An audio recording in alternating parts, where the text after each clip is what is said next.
Hello, ici Charles Brumeau, diététicien, et vous écoutez Dans la poire, le podcast dédié à la nutrition, à vos habitudes alimentaires et à l'actualité de vos assiettes. Dans la poire, c'est votre petit-déj, votre brunch, votre goûter d'informations sur l'alimentation. Mon but, c'est de partager mes connaissances et de vous donner des conseils du quotidien pour redonner du sens à l'acte de manger. Belle écoute, je vous la souhaite savoureuse. Hello la Team Nutri, je suis vraiment ravi de vous retrouver avec ma nouvelle casquette de psychonutritionniste puisque j'ai validé mon diplôme de pédagogie et psychologie du comportement alimentaire à l'Université de Bourgogne.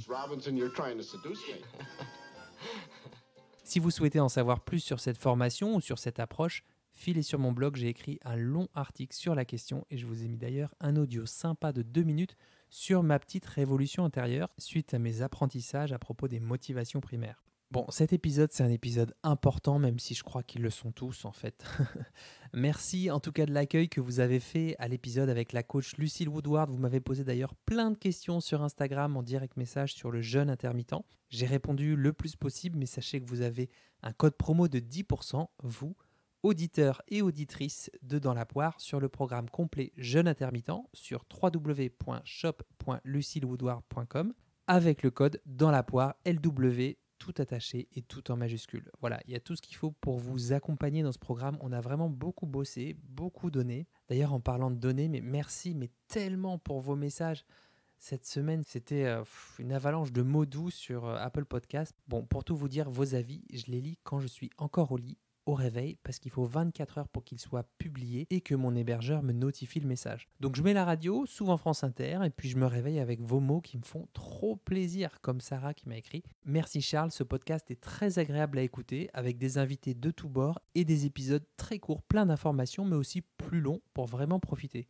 Ou alors Leilou qui qualifie Dans la poire le podcast de clairement différenciant. Et ça me va droit au cœur parce que oui, j'avais vraiment envie de me différencier, mais surtout de rester le plus près possible de ce que j'étais moi, un diététicien décomplexé et nettement détendu de la nutri. Alors dans cet épisode, on va parler des calories et on va essayer de répondre à la question, faut-il compter ses calories ? Aujourd'hui, on rapporte une histoire abracadabrantesque. Comme d'habitude, vous verrez que je m'échine à mettre de la nuance dans mes réponses pour plusieurs raisons. Parce que je trouve qu'on arrive davantage à se parler les uns les autres quand on n'est pas toujours certain de ce qu'on avance, quand on ne pense pas nécessairement que ce qu'on dit c'est la seule vérité vraie et surtout quand on pense que l'autre a tort parce qu'il ne pense pas comme nous. Alors moi quand je vois le fossé qui s'est creusé ces dernières années entre les démocrates et les républicains aux États-Unis et ici je vois qu'en France on emprunte le même chemin en mode si tu penses pas comme moi, t'es nul, j'arrête de discuter avec toi. Je sais pas ce que vous en pensez mais j'ai pas trop envie de participer à ça en fait. Moi, j'ai plutôt envie de nourrir autre chose. D'abord parce que les discussions sont plus riches quand il y a de la nuance et de la complexité. Et d'autre part parce que la vie, c'est pas toujours blanc ou noir. Ça ressemble plus souvent à toutes les couleurs de l'arc-en-ciel. Et puis surtout, on peut penser quelque chose il y a 2 ans et faire évoluer son point de vue. J'ai changé, j'ai fendu l'armure. Si j'ai changé, oui, mais c'est pour des raisons qui tiennent à la fois à l'expérience que j'ai vécue, à la force de mes convictions et à l'évolution du monde. Je l'assume complètement. J'ai changé parce qu'à l'instant même où vous m'avez désigné, j'ai cessé d'être l'homme d'un seul parti, fût-il le premier de France. Ouais, pourquoi pas. Bref, on rentre dans le vif du sujet. Alors, qu'est-ce qu'une calorie ? À la base, la calorie est une unité d'énergie utilisée en physique. Elle correspond à l'énergie nécessaire pour chauffer de 14,5 degrés Celsius à 15,5 degrés Celsius 1 gramme d'eau sous une pression d'une atmosphère. Donc cette quantité d'énergie, ça a été inventé au 19e siècle. Aujourd'hui, en diététique, on peut dire que c'est quand même une unité de mesure. Une calorie mesure l'énergie contenue dans les liaisons chimiques de l'aliment. C'est comme si votre organisme y brûlait des bûches de bois. Bon, avec ça, on est bien avancé, hein. Donc la calorie nous parle de la bûche de bois, mais ne nous dit pas de quel bois c'est, si c'est du pain ou de l'épicéa, s'il est sec ou s'il a pris l'humidité. Bref, la calorie, elle ne nous dit pas comment le corps va absorber, assimiler ce qu'il ingère. Vous le savez, si vous me suivez sur les réseaux sociaux, je ne suis pas un fervent défenseur du comptage de calories. Je vais vous expliquer pourquoi, mais comme je suis joueur, je vais d'abord me faire l'avocat du diable. Ne sois pas sûr de toi comme ça, petit, même si t'es le meilleur. N'attire jamais l'attention sur toi, c'est une erreur, mon ami. Il faut que tu apprennes à te faire humble. Le mec inoffensif, que personne ne regarde. Tu sais, le connard. Déjà, pour quelqu'un dont l'objectif est la prise de masse, donc qui veut vraiment construire de la masse musculaire parce qu'il a une compétition de bodybuilding ou qui veut devenir sec et énorme, eh bien, il peut compter ses calories, ses macronutriments, ses macros, comme on dit dans le jargon, protéines, lipides, glucides, pour avoir une nutrition très précise et calculer ses apports nutritionnels en fonction de ses dépenses énergétiques. Ok, pourquoi pas? Je lui souhaite du coup de pouvoir aussi s'intéresser aux substances qui ne sont pas énergétiques et qui ne rentrent pas dans le comptage des calories, comme les vitamines ou les antioxydants, dont certains permettent de moduler positivement le contrôle de l'inflammation de bas grade. Pareil pour quelqu'un qui souhaite sécher parce qu'il a une compétition de body fitness, ça peut être pertinent pour des athlètes qui doivent rentrer dans une catégorie précise pour les sports à catégorie de poids, comme les boxeurs. Et encore, ça se fait de moins en moins puisque les diététiciens qui sont en charge, ils jouent plutôt sur la taille des portions, sur le low carb éventuellement, et adaptent en testant des trucs sur les athlètes et en ajustant jusqu'à trouver un modèle qui correspond aux sportifs, ce qui permet par ailleurs de ne pas bouleverser son rapport à l'alimentation. Bon, on est d'accord que ça concerne quand même un faible pourcentage de personnes tout de même, hein. Allez, je vais un peu plus loin dans le côté avocat du diable. Je n'ai jamais rejeté l'homme, en dépit de toutes ses imperfections, parce que moi, j'aime l'homme. Je suis un humaniste. Peut-être même le dernier humaniste. Ouais, mais si je veux perdre du poids, on me dit que la balance calorique doit être déficitaire, donc ça sert bien à quelque chose, donc ton truc, ça tient pas debout. Champion! Effectivement, pour perdre du poids, il faut que les dépenses énergétiques soient supérieures à ce que vous ingérez. C'est souvent vrai.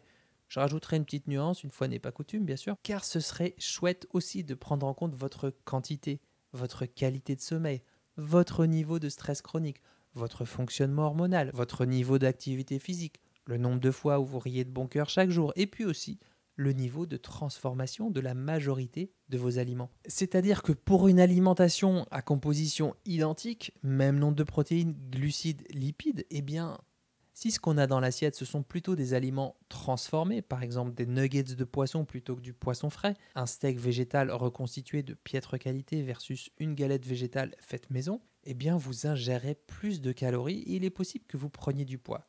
Pourquoi ? Parce que c'est lié à la synergie. Aujourd'hui, on dit matrice, mais en fait, ça désigne un peu la même chose.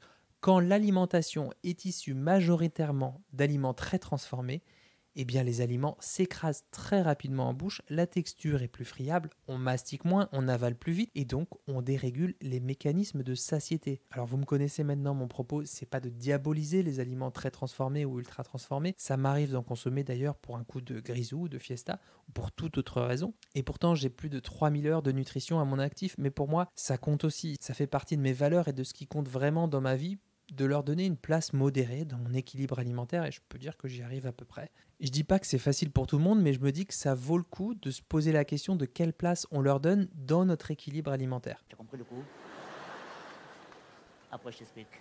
D'ailleurs, en parlant équilibre alimentaire, est-ce qu'une calorie va vous apprendre à mieux manger, comme c'est la mission de Dans la poire? Est-ce qu'une calorie s'intéresse à votre météo intérieure, à votre niveau de stress avant le repas, à votre temps de repas, à l'environnement, c'est-à-dire est-ce qu'il y a des écrans, est-ce que c'est calme, est-ce que c'est pas calme, est-ce qu'il y a une petite musique de fond ou est-ce qu'au contraire c'est la techno boum boum? Est-ce qu'elle s'intéresse à l'importance de bien mâcher ses aliments, au plaisir en bouche, aux manières de table, à la persistance de cette sauce tomate en bouche entre la saveur acide et douce? Les calories ne s'y intéressent pas. Moi si. Vous aussi, enfin j'espère. Et c'est pour ça que je veux aussi relativiser l'usage des applications qui permettent de suivre de très près votre alimentation. Ces applications, elles ont fait un DESS de mettre des chiffres dans un tableau. Ok, alors peut-être que je me trompe, mais l'alimentation, surtout ici en France, c'est bien plus que mettre des chiffres dans un tableau. Le haricot fait péter? Je dis non. C'est le haricot digéré qui fait péter. Nuance. C'est une histoire d'envie, de goût, de partage, de transmission, de sensations, d'émotions aussi, se réjouir de cuisiner et de se rendre compte qu'on est capable de prendre des décisions qui vont dans le sens de notre bien-être, tout du moins pour les repas. Si on parle des sensations par exemple, on ne mange donc plus en fonction de notre faim ou de notre rassasiement. Ces deux sensations qui nous disent respectivement que l'organisme a besoin d'énergie et qu'à un moment donné, ça serait chouette d'arrêter de manger. Là, je vous renvoie à l'épisode 4 de Dans la poire. C'est un épisode complet sur bien apprendre de ces sensations alimentaires que je vous recommande au passage. Bah là, on mange en fonction d'une équation, de chiffres qu'on a calculés parce que le mental surplombe le feeling. Néanmoins, on pourrait aussi se dire qu'on peut compter ses calories et manger à l'heure qu'on veut. quand on ressent les symptômes de la faim, et s'arrêter avant la fin de l'assiette. Ok, je peux l'entendre, pourquoi pas. Allez, 1 point. Mais pour les envies, non mais là franchement, no way, les calories, elles s'en foutent de nos envies.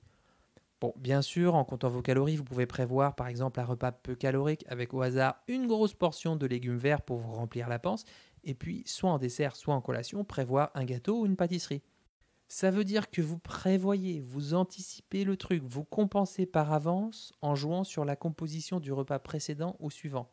Bon, ça nous arrive à tous, la veille ou le repas d'après Noël, de faire des repas plus verts ou moins consistants. Mais ça n'arrive pas tous les jours. Si on chronicise ce type de comportement, là c'est... C'est parti, allez, c'est la porte ouverte à toutes les fenêtres. Allez, on y va, c'est parti. Ouais, enfin c'est surtout l'autoroute royale vers j'ai le droit, j'ai pas le droit, les aliments à éviter, à privilégier, le un peu mais pas trop, feu rouge, feu vert, j'y vais pas. Et donc progressivement à faire 2 catégories d'aliments, les bons et les mauvais. Donc à terme, prendre le risque de troubler son rapport avec l'alimentation.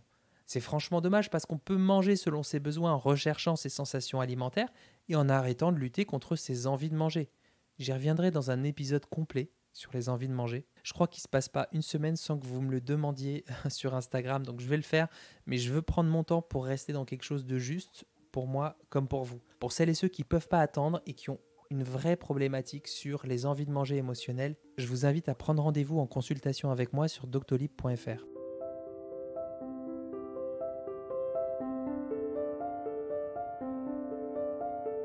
Lors des derniers épisodes, je vous avais emmené avec moi en pleine forêt, face à l'océan, en marchant dans le sable.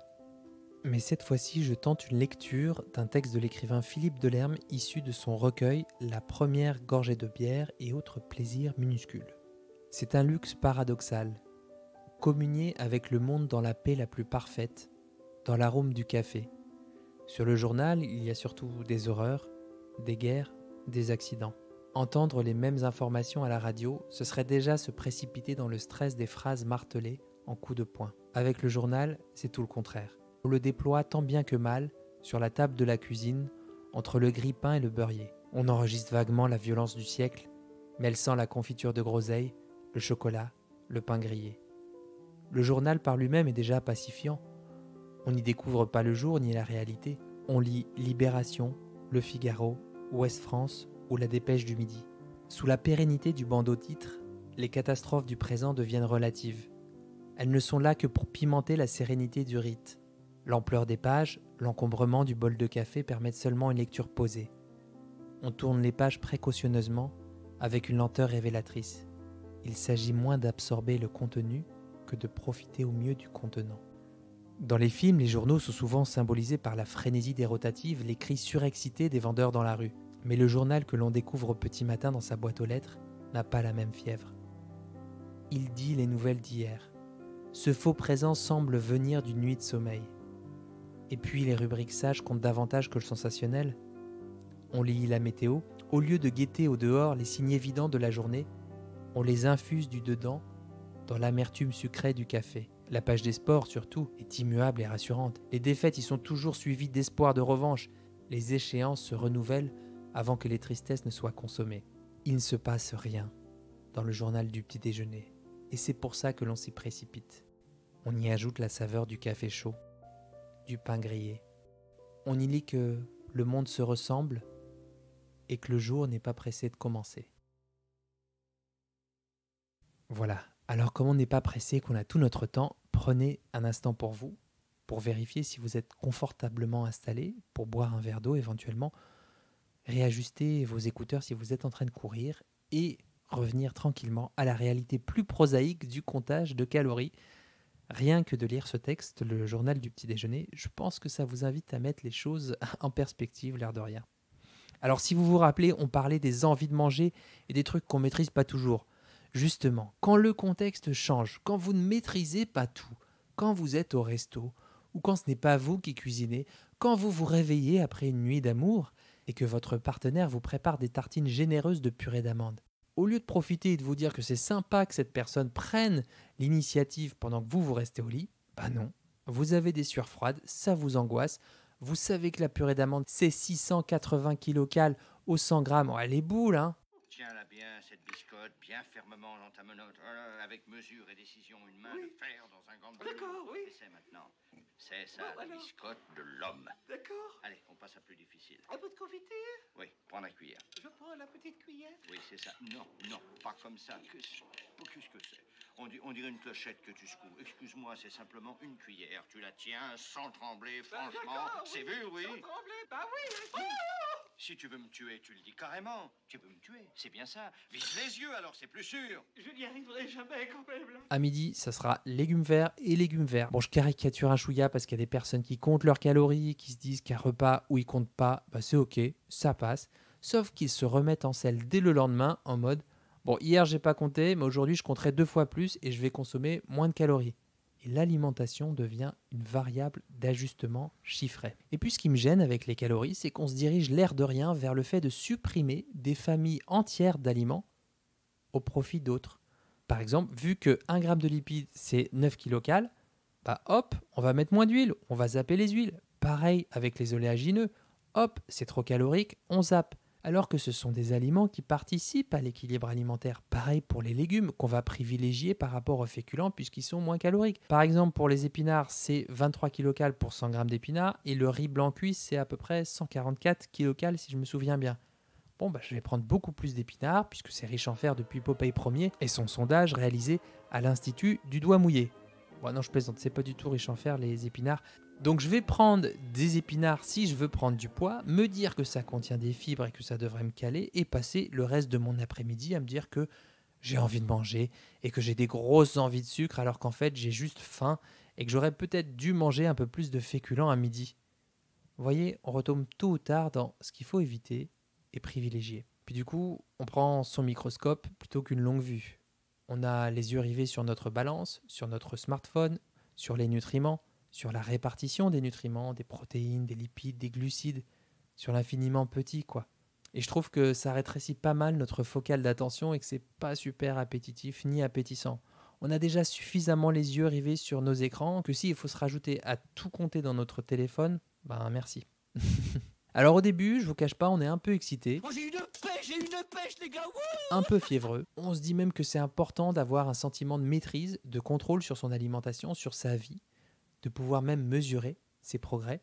Et à court terme, on est même renforcé dans cette idée puisque peut-être qu'on perd du poids au tout début. Et ça, c'est quelque chose que je peux vraiment entendre, mais dans le même temps, j'ai aussi envie de vous dire qu'on peut aussi inclure ça dans quelque chose de plus grand qui dépasse tout ça. Ce que je constate juste, c'est qu'à moyen ou long terme, ça nous rajoute de la charge mentale, on perd le contact avec le moment présent et on peut troubler durablement son rapport à l'alimentation et prendre de longues années à se remettre de ces conditionnements. Alors, balance ta cale ou pas? Je dirais plutôt oui et sans aucun jugement pour les gens qui s'y sont mis ou qui veulent s'y mettre. D'ailleurs, si vous connaissez une personne qui le fait, qui compte ses calories, je vous suggère vraiment de leur partager cet épisode sur les calories parce que je pense avoir été plutôt juste, même si j'étais pas totalement neutre. Et puis, je crois fondamentalement à la liberté et à la responsabilité de vos choix. Moi, je vous fais confiance et je sais que vous prendrez des décisions qui iront dans le sens de votre vitalité. Allez, en poussant vraiment, on peut se dire que ça peut être une expérience d'éducation nutritionnelle, d'essayer sur une journée, pourquoi pas, pour checker ses apports, histoire de se rendre compte si on est loin des clous ou pas. Mais sur plusieurs jours, ça serait pas mal de le faire en étant encadré par un pro de santé qui va vous parler d'autre chose que du poids, d'autre chose que du contrôle, et surtout autre chose des calories. Et puis petite réflexion comme ça, si pendant qu'on fait les courses, qu'on cuisine, qu'on mange, on pense au nombre de calories, moi je me demande si on n'accentue pas nos ruminations ou notre capacité à anticiper. Et du coup, si on dégrade pas un peu notre expérience du moment présent. Alors déjà que le cerveau, c'est un formidable raconteur d'histoire qui nous balance 60 000 pensées par jour. Alors peut-être que je me trompe, mais je fais une hypothèse. Peut-être que ce serait intéressant de voir comment on pourrait améliorer notre expérience de présence à soi lors d'un repas. Pour résumer, j'ai envie de dire, compter les calories, c'est ni bon ni mauvais. Est-ce que ça fonctionne pour vous ? C'est un peu une question d'acceptance and commitment therapy, mais je pense que c'est adapté pour éviter de se juger soi-même et d'essayer de construire une vision qui vous aide. Donc la boussole, c'est vous. Pour vous permettre de faire le point et d'y voir un peu plus clair, je vous invite à vous poser ces 3 questions. Compter ses calories, est-ce que c'est facile pour moi ? Vous pouvez noter le degré de facilité sur une échelle de 1 à 10 par exemple. Compter ses calories, à quel moment ça marche pour moi ? À quelle fréquence quoi ? Et puis, Compter ses calories, est-ce que ça contribue à mon équilibre personnel? Est-ce que ça l'améliore ou au contraire, il y a plus de conséquences désagréables? Comment on sait si ça contribue à notre équilibre personnel? Eh bien, c'est lorsqu'on se rend compte que telle ou telle habitude est profondément nourrissante pour nous, qu'elle nous redresse, qu'elle nous remoralise, qu'elle nous défatigue. Quand on se sent un peu plus vivant, un peu plus imprégné, juste en accomplissant cette action, peu importe le résultat. Et quand on devient curieux de soi-même, on arrive à observer les conséquences d'une habitude, d'un réflexe qu'on a pris. Et donc on s'interroge, on vérifie vraiment concrètement si cette habitude ou ce réflexe nous aide ou nous plombe. Est-ce qu'il nous rapproche ou est-ce qu'il nous éloigne d'une vie plus riche et plus satisfaisante pour nous? Je vais vous laisser sur ce mot, ce nous. Ça me paraît assez adapté à la période qu'on traverse. Merci de votre temps, de votre écoute, de votre énergie. Mettez-les au service de votre alimentation.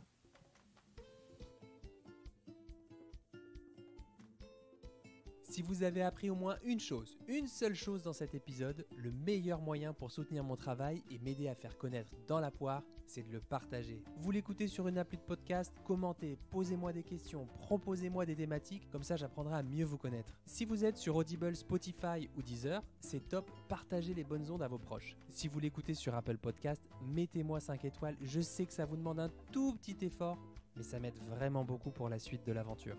D'ici là, restons en contact sur le blog charlesbrumeau.com, sur Instagram @charlesbrumeau, où vous trouverez un lien pour me rejoindre pour une consultation en visio. Merci de votre écoute, de votre attention, de votre temps. Mettez-les au service de votre alimentation.